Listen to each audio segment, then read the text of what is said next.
All right, coming up here in the rest of hour number 2 here on Thursday Night Tailgate, we're going to be joined by Richmond Webb. And before Richmond joins us, I want to give a shout out to our friends over at the Gridiron Greats organization. Folks, please help a wonderful cause that's taking care of the guys who left so much of themselves out on the field. These are the guys, folks, that played back when they still needed to get off-season jobs to support themselves and their families. It's organizations like this one that was started by Mike Dick. Again, it's called the Gridiron Greats, where they're trying to help the guys we all grew up watching and reading about. Please go online to gridirongreats.org to see how you can get involved. All right, now back in making his 9th appearance with us here on Thursday Night Tailgate is former Dolphins Pro Bowl left tackle and TNT Hall of Famer Richmond Webb. Let me remind you about Richmond's background. He's from Dallas, Texas, played his college ball at Texas A&amp, where he was an All-Southwestern Conference player back in 1989. He was also a team captain that season and the winner of the Aggie Hart Award. He was part of 2 Southwestern Championship teams back in 1986 and 87. He was a first-round draft pick, the 9th overall selection by the Miami Dolphins in 1990. Played left tackle in the league from 1990 to 2002 for the Dolphins and the Bengals. Set a Dolphins record with 118 consecutive starts as an offensive lineman, folks. And to give you some frame of reference, that means he didn't miss a start for over 7 seasons. He was selected to 7 consecutive Pro Bowls from 1990 to 96, named AFC Rookie of the Year in 1990. He was also named to the NFL's All-Decade Team for the 90s. He was inducted into the Dolphins Honor Roll in 2006. And like we say every time he joins us on the show, what's keeping him out of the Pro Football Hall of Fame is a mystery to both Bob and I. Richmond, thank you so much for taking time out of your night. How have you been, my friend? Great having you. Hey, good, Chris, Bob. How y'all doing tonight? Glad to be back on the show again. Doing great. Thanks. We appreciate you. Yeah, doing fantastic. Richmond, I want to start by getting your thoughts on the Dolphins and their draft. I was surprised they didn't draft a center or any offensive lineman, in particular, particularly since they parted ways with Mike Pouncey. Your thoughts on what the Dolphins did in the draft? I thought they were addressing needs, Chris, but, now that you bring up, losing a guy like Pouncey, if you don't feel that need in free agency, that's definitely a concern unless you figure you got a backup that can step in, because the center position is kind of like the quarterback position for the offensive line. He kind of helps designate the front, make the calls, and then once he makes his calls, the rest of it filters down through the line. So that's a very important piece. And when they decide to part ways with Pouncey, I thought they would try to, address that through free agency. But as far as the draft, I thought they, got the tight end and linebacker and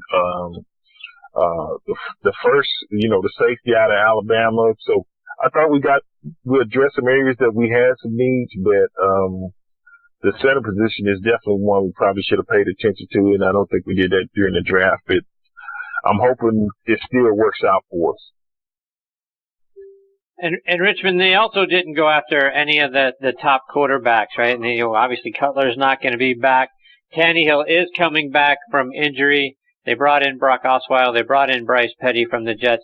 Are you confident the Dolphins have a quarterback that can be the franchise guy? It seems like they've been looking for that guy ever since Dan Marino retired. Can it still be Tannehill? Is there still time for him to be that guy, or do you think that's a position they're going to have to address pretty soon?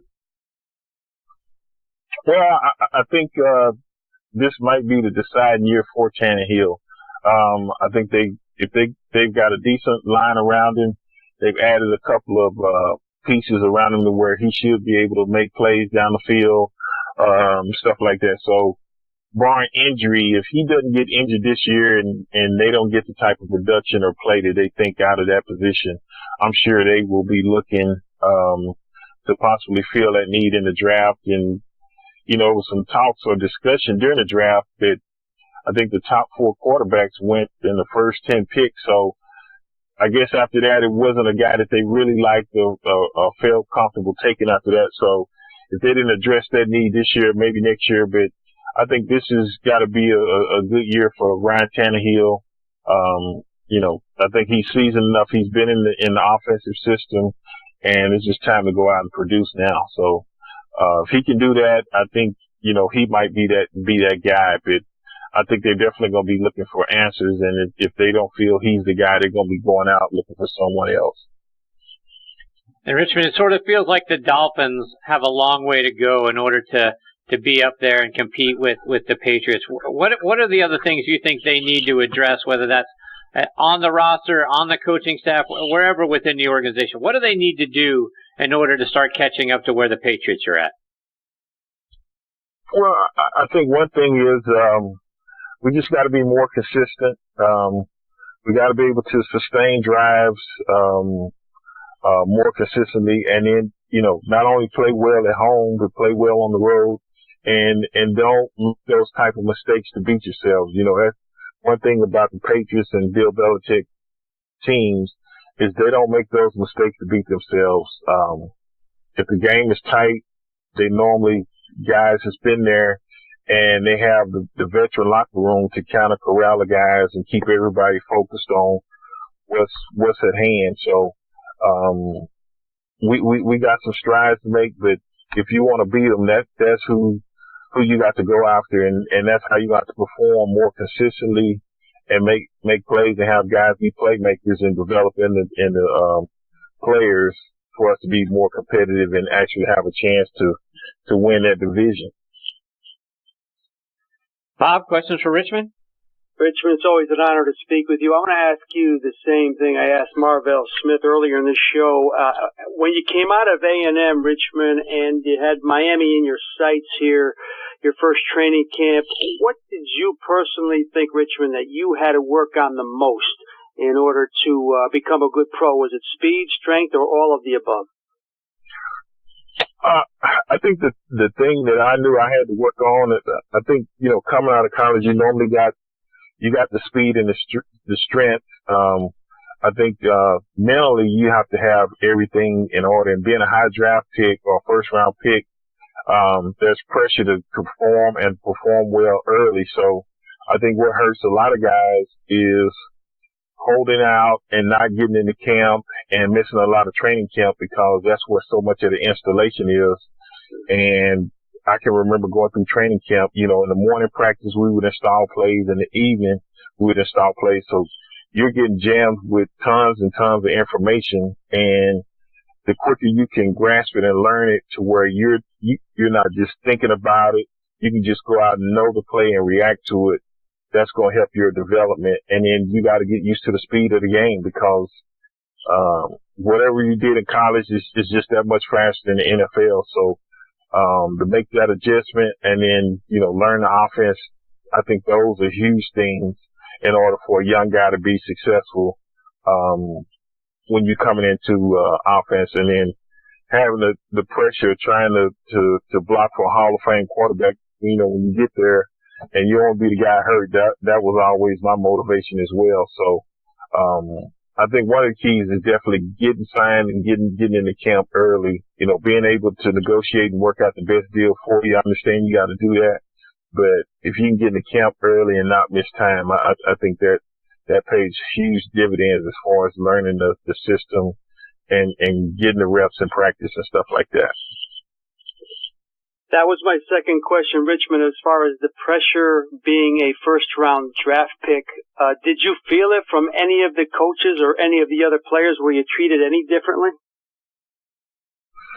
I don't think from the coaches or players. I think everybody know you're the top guy in that draft. And so when you first when I got to Miami, just being interviewed by all the media, stuff like that, you naturally gonna just draw a lot of attention from being the first round pick. But I think part of the pressure was, I put on myself, because when you're drafted that high, the last thing you want to do is be considered a bust or whatever. So I think it's pressure, but then I also kind of put pressure on myself because I wanted to perform and not be looked at as a draft bust, or maybe they should have went in another direction, this and that. And so I put pressure on myself. It wasn't just outside pressure, not so much from the coaches and stuff, but from me personally, and then just from media, because there's always high expectations when you're a first-round draft pick. Richmond, taking a look at your alma mater, Texas A&M. They have the misfortune of being in the SEC West with Alabama, Auburn, LSU, Mississippi State. All of those teams had at least 9 wins last season. And not only do they have all of those teams on their schedule next season, they also get to play Clemson in week 2. So what are your expectations for your Aggies in this coming season?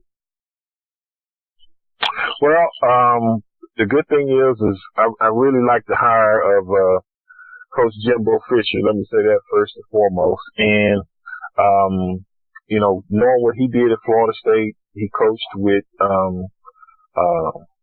Nick Saban at LSU when they won championship. He was the offensive coordinator, so I think he knows how to build a program to where we can compete and possibly get into the college playoff system or whatever. So as far as the facilities and stuff that we have at A&M, they're top notch. I think I would compare them to anybody around the country.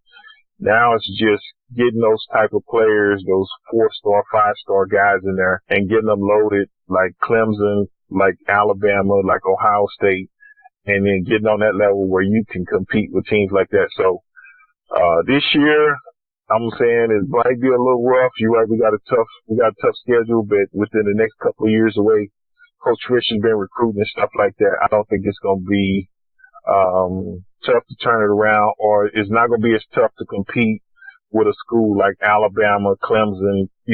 You step on the field and you can match apples for apples, oranges for oranges, and have a legitimate shot of winning the game.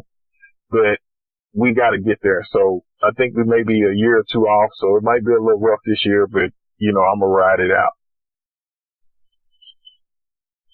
Richmond, getting back to your time in the NFL, the NFL's a business. The Dolphins are then a business within a business. Was there a moment in time, either when you were drafted or some point during your career, where it really became real for you? Like, yeah, this is a business. It's not about loyalties. It's not about other things. This is a business. Yeah, I think I realized that toward the end of my rookie year, and I don't think, coming out of college, you used to 95 guys being on scholarship, and, when I came in, I think they brought in 80 guys as far as training camp, this and that, and then you got to cut down to 53 guys. So the huge difference was when you got to college where you were redshirt freshman or whatever first coming in, pretty much those guys are going to be with you from that time until, you graduate, you recruit other guys, but, you come in with 80 and then you got to cut, 27 people, and knowing these guys are no longer be on the team. I think that's when I kind of had that shock factor and realized that, hey, this is a business. If you don't make it, if you don't produce, there's always somebody looking, and they're always making moves and stuff during the season. So, it was like musical chairs. If you're not going to perform and get it done, they say NFL stands for not for long, and I definitely figured it out pretty quick. And Richmond, when you look back over the course of your career, when you reflect back on the games and the things that you got to be a part of, is there a game that still sticks out to you that makes you smile and you think, boy, that was great, or that was a lot of fun? And is there also, on the flip side of that coin, is there a game that still bothers you? I say one of the fondest memories I think is when Coach Shula broke the record and had the most wins. I think we were in Philadelphia, and we won the game there. And the ironic thing about it was Doug Peterson finished that game. I can't remember if Marino got hurt or whatever, but Doug Peterson finished that game. And then now he's the head coach of the Eagles, and, he won a Super Bowl. So I was definitely happy about that.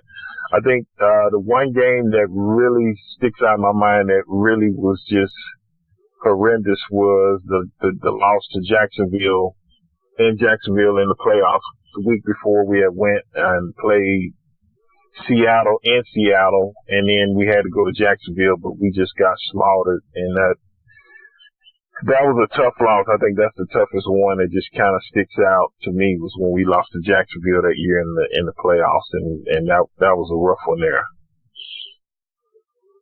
Bob, a couple more before we let Richmond go? Yeah, sure. Richmond, I mean, you played until you were well into your 30s, a good 13-year career. You can't really have too many regrets, but at the end of that 2002 season, Richmond, did you think you were done as far as, was it your body? Was it you just had enough? Tell us your exit plan there.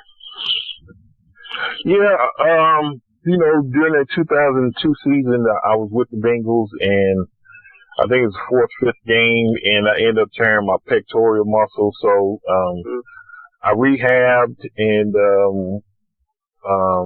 I got that back, and I really thought about, maybe trying to give it one more shot, but, I started reflecting back, and once you start having injury, and it kind of, each year I was kind of having to redo something and get something fixed or get something repaired, and I just kind of looked at it and said, you know what, I had a good run. And, I decided to hang up my cleats, and then I was just happy that when I called the Dolphins and told them I wanted to retire a Dolphin, they gave me that opportunity to, come sign a one-day contract and then, retire as a Dolphin. So, I think sometimes, you might want to play longer, but when you continually start getting injuries or continue to get hurt, something like that, I think, you gotta consider or take that into consideration, and I did, and just say, my plan at first was to at least play 10 years in NFL, so I had made it that far and then had, a little surplus with 3 more years, so I said, you know what, I've had a good run,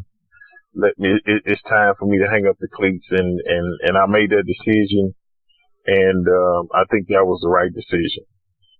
And Richard, you were such a large man, stature-wise, and 184 games in the league. Without getting too personal, how is your health right now?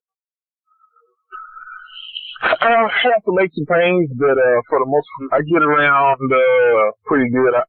I think when you know your body, certain things you do that wake up old injuries, you just try not to do that. So I've learned my body to where I know certain things I can do, certain things I can't. So as long as I don't do them, I'm in pretty good shape. So that I just kind of stick to those rules. But yeah, I'm doing okay. Good. Richmond, before we let you go, remind our listeners what you're doing now. Right now, I'm just being a dad. We got affected by Hurricane Harvey, but we're back in the house now. So we got that settled, and my youngest daughter plays basketball, so that kind of keeps us busy. So I'm just kind of enjoy watching her go through her little athletic career in high school and stuff like that, and just enjoy watching her grow up. And she's the last one in the house, so that's basically what I've been doing. Other than that, I haven't been doing anything. Richmond, how can our listeners stay up to date with you, follow you on social media, and hear what you're doing or what your insights or your stories are, whether it's online or over social media? Yeah, social media is basically, I'm on Twitter, handle is Richmond Webb, that's easy, and I'm on Facebook. I think I'm pretty much full on Facebook, but it's Richmond Webb, and then, I think my daughter said she's going to set me up on Instagram, but Twitter and Facebook keeps me busy, so I'm not rushing to get on Instagram, but I'm on Twitter and Facebook, so Richmond Webb on both of those, and that's how you can find me on social media. Well, Richmond, Bob and I have so much respect for you, and always have such a good time when you're a part of the show. We can't thank you enough for being generous with your time again tonight, for being a great part of our Guest Hall of Fame, and all the things that you've brought every time you've joined us. Thank you so much for doing it. We hope you'll come back again real soon. You know that's never a problem, Chris and Bob. Thanks for having me on again. And we always have a blast. So y'all have a good night, and I look forward to the next time. Thank you, sir. Thanks, Richmond. Take care. All the best to you and your family, my friend. Thank you. Bye-bye. That is former Dolphins Pro Bowl left tackle Richmond Webb. And Bob, a better left tackle in the history of the game you will not find. So hopefully the Pro Football Hall of Fame eventually gets this thing right, because he was certainly one of the best to ever play that position. There's no question, Chris.